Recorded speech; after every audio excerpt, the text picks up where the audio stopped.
Hi guys, for today's video, pwede pala yung tilapia na ilagay sa ice cream guys. So, linisan muna natin yung mga tilapia na maliliit.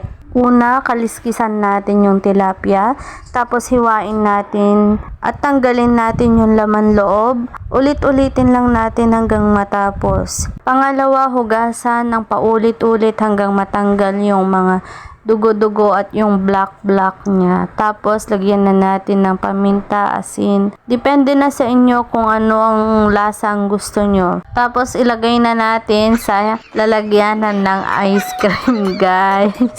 Hindi ito ingredients. Lalagay lang natin sa lalagyanan ng ice cream. Alam ko ang iniisip mo na naisahan kita dahil ang alam mo ay pwede talaga ang isda sa ice cream para makabawi ka